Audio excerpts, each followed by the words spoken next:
यह कहानी सिर्फ एक व्यक्ति की नहीं, बल्कि पूरे भारत के साहस और एकता की मिसाल है।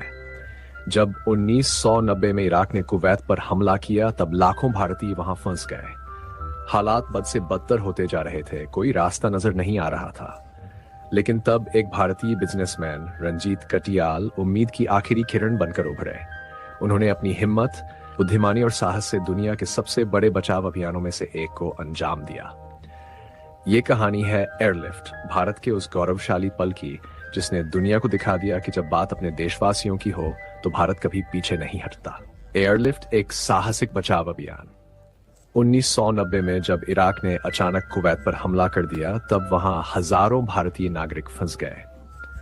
इस मुश्किल समय में एक भारतीय बिजनेसमैन रंजीत कटियाल उनके लिए उम्मीद की आखिरी किरण बनकर उभरे। ये कहानी संघर्षों और बहादुरी की है जिसने इतिहास में एक अनोखी जगह बना ली। रंजीत कटियाल कुवैत में एक बड़ा बिजनेस चलाते थे।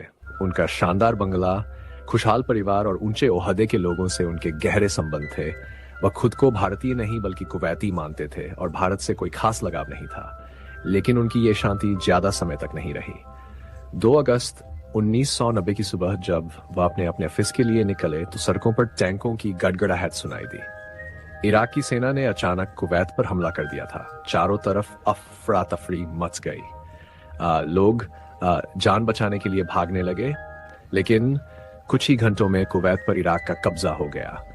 रंजीत ने तुरंत अपनी गाड़ी घुमाई और घर की ओर भागे।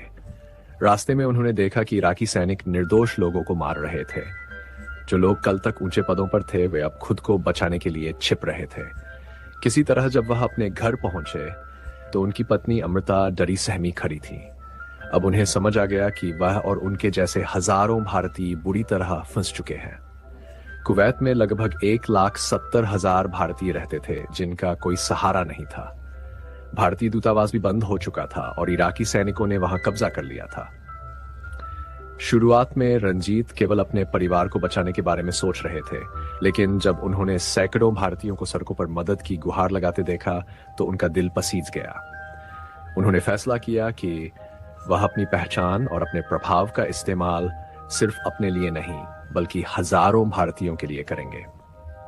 उन्होंने इराकी अफसरों से मुलाकात की और अपने लोगों के लिए सुरक्षा की गुहार लगाई। यह आसान नहीं था, लेकिन अपनी समझदारी और बिजनेस रणनीतियों की मदद से उन्होंने इराकी अफसरों को कुछ पैसे और गिफ्ट देकर मनाया।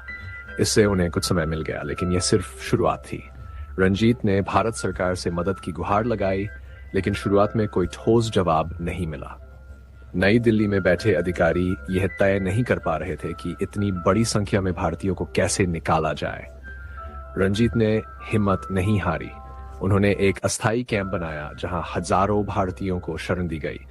धीरे धीरे भोजन और पानी की समस्या खड़ी हो गई, लेकिन उन्होंने अपने संपर्कों की मदद से थोड़ी बहुत व्यवस्था कर ली। फिर एक दिन उन्हें एक राहत की खबर मिली। भारत सरकार ने हालात को गंभीरता से लेना शुरू कर दिया था। भारतीय विदेश मंत्रालय और एयर इंडिया ने एक बचाव अभियान की योजना बनानी शुरू कर दी थी।